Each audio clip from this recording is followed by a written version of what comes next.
만약 한 사람이 자신의 죽음을 마지막 강의로 만든다면 어떨까요? 오늘 바로 그런 이야기를 해보려고 합니다. 죽음이라는 가장 힘든 시간을 통해 역설적으로 삶의 가장 빛나는 지혜를 우리에게 남겨준 분이죠. 모리 슈워츠 교수의 마지막 수업, 지금부터 함께 들어가 보시죠. 때는 1994년이었어요. 77살의 사회학자 모리 슈워츠 교수가 정말 청천벽력 같은 소식을 듣게 됩니다. 바로 온몸의 근육이 서서히 굳어가는 루게릭병 진단이었죠. 참담한 현실 앞에서 그가 스스로에게 던진 질문이 하나 있었습니다.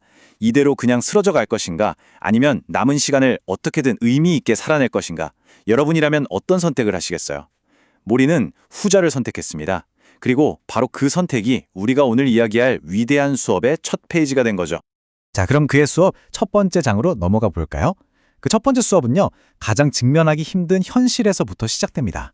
바로 내 몸이 내 의지와 상관없이 서서히 무너져 내린다는 사실을 받아들이는 거였죠. 한번 상상해 보세요. 우리가 매일 당연하게 하는 거 있잖아요. 포크를 들어서 밥을 먹는 거요.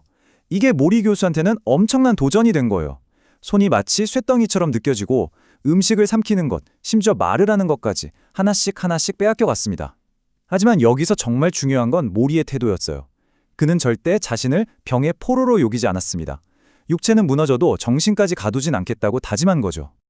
그를 끝까지 지탱해 준 건 바로 이 깨달음이었습니다. 나는 내 몸보다 훨씬 더 위대한 존재다. 정말 멋진 말 아닌가요?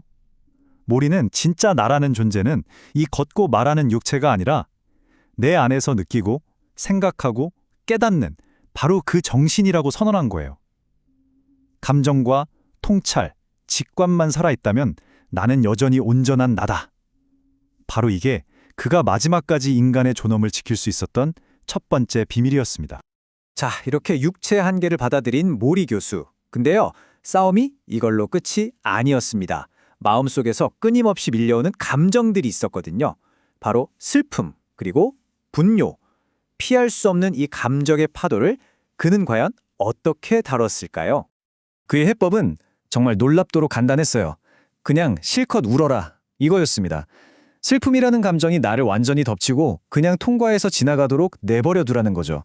곧 다가올 죽음, 사랑하는 사람들과의 이별, 아쉬웠던 순간들, 이런 걸 생각하면서 그냥 충분히, 아주 충분히 울고 나면 신기하게도요, 현실을 받아들이고 남은 시간을 더 소중하게 쓸 힘이 생긴다는 거예요.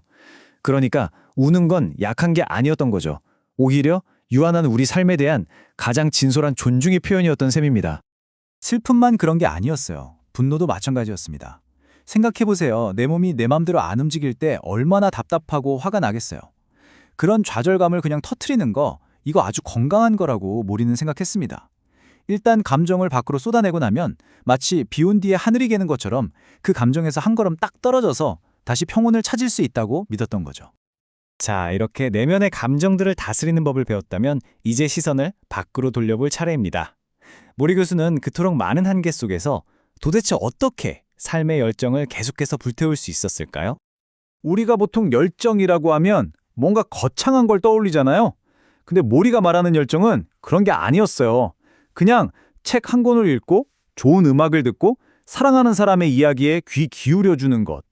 바로 이런 작은 교감들 속에 열정이 있다고 봤습니다.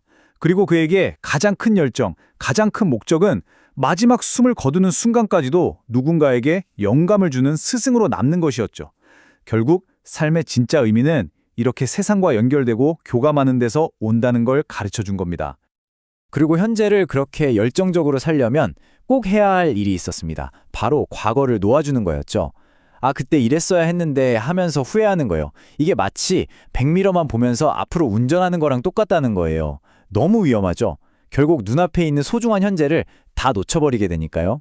그래서 모리는 말합니다. 과거는 그냥 흘려보내고 지금 바로 이 순간 내 옆에 있는 사람에게 온전히 집중하라고요. 자, 이제 모리의 수업은 가장 본질적인 질문으로 향합니다. 바로 죽음에 대한 이야기죠. 그는 죽음이라는 무거운 주제를 설명하기 위해서 정말 아름다운 비유를 하나 들었는데요. 바로 파도와 바다 이야기입니다. 이런 이야기예요. 작은 파도 하나가 해변으로 밀려오면서 벌벌 떨고 있었어요. 곧 부서져서 사라질 자기 모습이 너무 무서웠던 거죠. 그때 옆에 있던 다른 파도가 이렇게 말해줍니다. 걱정 마. 넌 그냥 파도가 아니야. 넌 거대한 바다의 일부야. 모리는 자신의 죽음도 똑같다고 생각했어요. 나라는 존재가 그냥 사라져 없어지는 게 아니라 인류라는 거대한 바다로 다시 돌아가는 아주 자연스러운 과정이라고 말이죠. 이제 모리 교수의 마지막 수업, 그 중에서도 가장 핵심적인 가르침으로 넘어가 보겠습니다. 그가 자신의 온 삶을 걸고 마지막에 발견한 단 하나의 진실, 그게 과연 무엇이었을까요? 그는 한 시인의 말을 빌려서 이렇게 강조합니다. 우리는 서로 사랑해야 한다. 그렇지 않으면 죽는다. 굉장히 강렬한 말이죠. 그리고 여기서 그가 특히 중요하게 생각했던 게 있어요. 바로 자신의 약한 모습을 드러내고 다른 사람에게 도움을 청하는 용기입니다.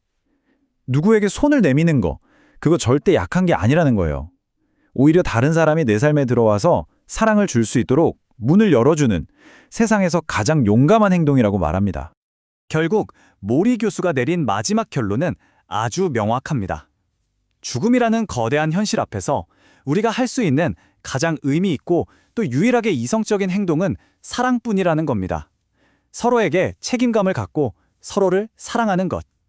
이게 바로 언젠가 끝이 있는 삶을 살아가는 우리 모두가 할 수 있는 가장 위대한 일이라는 사실을 그는 자신의 마지막 시간들을 통해 온몸으로 우리에게 보여준 거죠. 자, 이렇게 모리 교수의 마지막 수업이 거의 끝나가네요. 그가 우리에게 남긴 마지막 말, 마지막 당부는 과연 무엇이었을까요? 그건 바로 이 한마디였습니다. 메멘토 모리. 당신도 언젠가 죽는다는 사실을 기억하라. 우리의 삶에는 끝이 있기 때문에 매 순간이 더없이 소중하다는 뜻이겠죠. 그러니 바로 오늘, 바로 지금 이 순간 여러분 곁에 있는 사람들을 더 깊이 사랑하세요. 이게 바로 위대한 스승 모리가 우리에게 남긴 마지막이자 가장 중요한 숙제였습니다. 모리 교수는 세상을 떠났지만 그의 수업은 여전히 계속되고 있습니다. 오늘 이야기의 마지막은 이 질문을 여러분 각자에게 던져보는 것으로 마무리할까 합니다. 만약 여러분의 삶이 하나의 수업이라면 여러분은 세상에 어떤 가르침을 남기고 계신가요?